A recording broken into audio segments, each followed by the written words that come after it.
Hey guys, Kyle here with Dark Iron Diesel. Today I'm making a video on changing injector number 3 on a 2013 GM 2500 HD with the LML Duramax engine. This is the same engine from 2011 to 2016. We're changing injector number 3, but the procedure is going to be the same for changing any injector. Just it might be a bit different on what you have to take off the engine to access the injector. Anyways, if you find this video useful, please like and subscribe.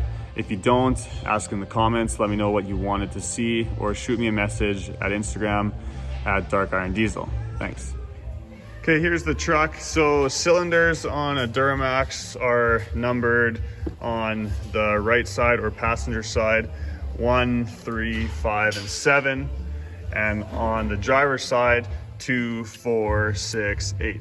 So since we're doing number 3, that's going to be the second one back on the passenger side. So what I'm going to do first, just to see a little bit clearer, I'm going to take off this your air intake elbow here, and then I'm also going to take off all these little clips and these little 7mm screws. I'm going to drop this inner fender down just so we can kind of have a better look at what we're doing. Okay, I got this down a bit just so I can kind of see in there. And I got this off, so it looks like injector number 3 is conveniently located right behind this fuel filter. So what I'm gonna do is I'm gonna take off these two fuel lines that go to the fuel filter, and then back here there's 2 bolts that hold the filter housing on, and I'm going to take the whole filter housing and filter right out of the truck. One more thing with this fuel filter is you can see it in here, right here. You'll see a little cord coming from the bottom of your fuel filter. I believe that's their water and fuel sensor. You'll have to unplug that sensor too before you take it out. Okay, got the fuel filter housing out. I took it down. I brought it out through the fender. Next, we're gonna take off this this bolt here that mounts to right where the fuel filter housing was.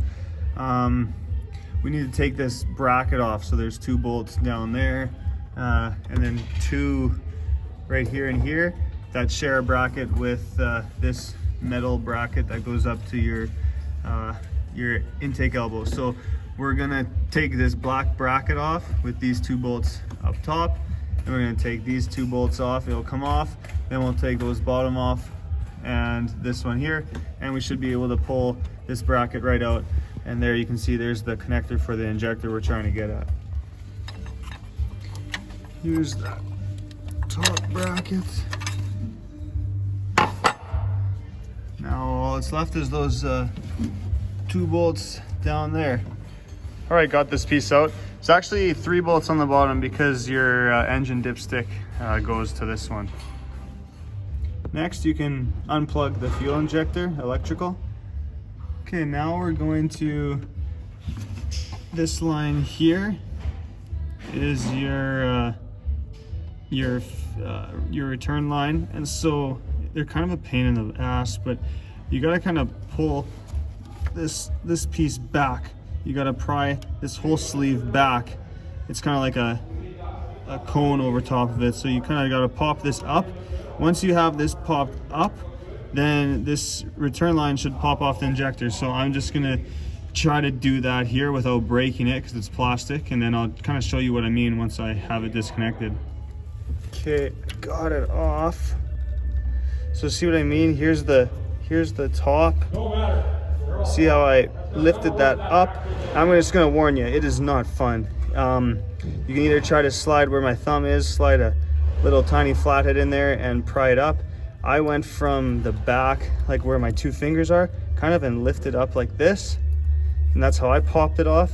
You just gotta take your time, be very careful with this thing. You don't wanna break it because you don't wanna have to replace it, or replace the whole return line there. So now what I wanna do is actually take this fuel line off the bottom of the injector, and then if you see it goes into here. Probably gonna have to loosen that bracket off a bit and also trace this line up there to the fuel rail and loosen that. Again, this isn't going to be the funnest part, but we need that line. Don't necessarily need it all the way out of there, but we need it loose and wiggling freely. So we're going to go ahead and get that off now.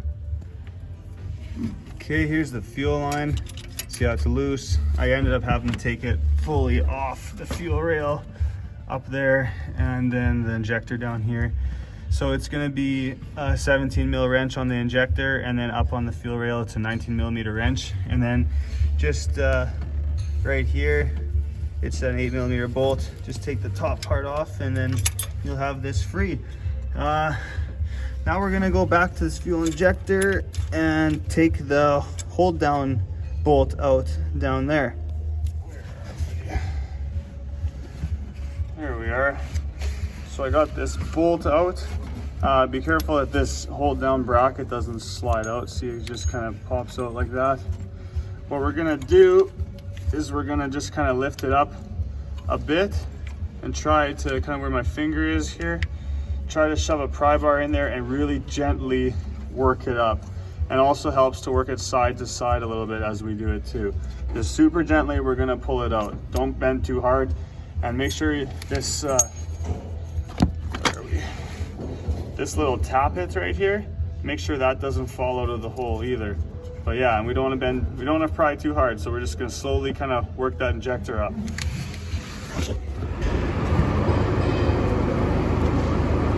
There we go. Okay, I got my bracket that fell. Injector is loose now. I'm just gonna move this turn line out of the way and pull it out. And there is the fuel injector. Mine came out super easy, but I did head gaskets on this truck about a year ago, so that's probably why, because I had all the injectors out less than a year ago, so that's probably why mine popped out easy. So hopefully yours comes out nice like this. Okay, so what I just did too is I sprayed a little bit of brake clean in there and I sprayed it out with some air. It's kind of a tricky thing. This is pretty clean around here. If you're really dirty, you'll want to try to spray with brake clean and compressed air before you pull the injector out, so all this dust and stuff doesn't fall in the hole. Mine was pretty good, so I just gave it a little squirt of brake clean and then I sprayed it out with air, and should be good now for the new injector. So I'm using a Bosch remanufactured injector. Here's what it looks like, nice and clean. Already has the copper washer on the bottom, the O-ring there, and then it will have an O-ring on the return line underneath these covers. One thing you should do before you install this is take a picture. I think this is your flow rate, so take a picture of that. Probably be best to take a picture of this too. And if you're doing all 8, make sure you remember which picture is for which cylinder, because you're gonna want to program your injector flow rates with your new injectors. If you can't do it, you can go to a dealer or any shop with like a snap-on scanner will be able to do that. Some people don't even bother. If your truck's running fine without programming the flow rates, then you know it's kind of up to you. You can do your own research and see if you think it's worth it or not. But anyways, what I'm going to do here is I just have some petroleum jelly. That's what I use. And I'm going to put some around this O-ring, get it nice and lubed up, and then we're going to go put it in the truck. And if you don't have petroleum jelly, I mean, you can use engine oil, just, you know, some kind of lubricant. That's a petroleum jelly on the return O-ring, and I got her nice and caked on there. My injector hole is clean and ready for the injector, so I'm just gonna put this injector in the way it's supposed to go, and then once you have it in there, you're just gonna push right on the top of the injector, or you know, anywhere you want to just try to make this top part right there. Try to keep that relatively clean, but you're gonna just push down on the injector and you're just gonna kind of hear and feel it go right in place. So I'm gonna do that right now. See if I can show you when I push it in. Maybe you can hear it.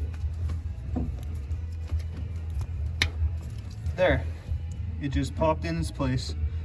Now you can put your bracket, put this guy back in, and put the bolt in. I'll just find a torque spec for that quick. It is still in place before you put your bracket in. And I got the torque spec, it's 22 foot-pounds. I usually go 2 foot-pounds more than what they say. I don't know, I'm just a little paranoid.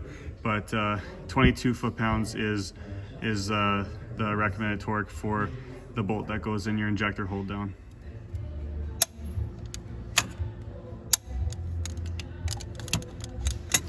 There we go, torqued up. One thing I'll also mention is make sure that when you're putting your injector hold down bolt in, make sure it threads in nice, because I have come across chucks that have a bunch of crap in the hole for the bolt, and sometimes you'll get a false torque reading, and it'll actually torque up even when the bolt is not seated all the way down. So just make sure your hole with the threads is all nice and clean. Okay, now you're gonna put the fuel line back on. I think the torque spec is around 20 foot-pounds, but I usually just give it I get it tight with a wrench and then just give it a little snug. I've never had an issue. And don't forget to put this on the fuel line bracket right in there. Now we're gonna put this guy on. So he's already on the return line, so I'm just gonna push him down like that, and then I'm just gonna push this back down just like that. And now might as well plug this guy in too. Sweet. You can put the fuel filter housing bracket back in, put the bottom bolts in. I just wouldn't tighten them quite yet. We can tighten everything at the end. I can put this guy back in. Just remember, I believe electrical clips behind this one, and I think your engine dipstick clips behind that one. Okay, that's all in there tight. Remember to put this bolt in to hold this hose on. Now I'm just gonna feed this fuel filter housing in up from the wheel well and tighten that guy up. Fuel filter and housing is back in. Remember to plug in the water and fuel sensor. And now is a good time to just push down on this, pump it all the way until it gets nice and hard, because we're gonna be starting this thing up right away. And then you can put your intake tube back in. Okay, so I just programmed my injector, but I'll show you guys how. If you guys have a buddy or you know someone, or you have a snap-on scanner, it should be the same process. But you go to engine, functional tests, I think, module setup. When you go down to reprogram injector flow rates, it's going to say the number has to be a 16-digit number. So that number on the top of the injector, you're going to use that, and then you're going to just leave zeros at the end of it. So continue, select your injector. Mine was 3. And then you're going to press on here. See, it says 000, but it actually is programmed. But you'd press on the 0, enter your number, and press OK. But I've already done that, so I'm just gonna go and check display injector flow rates. Injector 3 13F4C 3A028. That is the injector flow rate that was on the new injector I put in. So we are good. And there we go.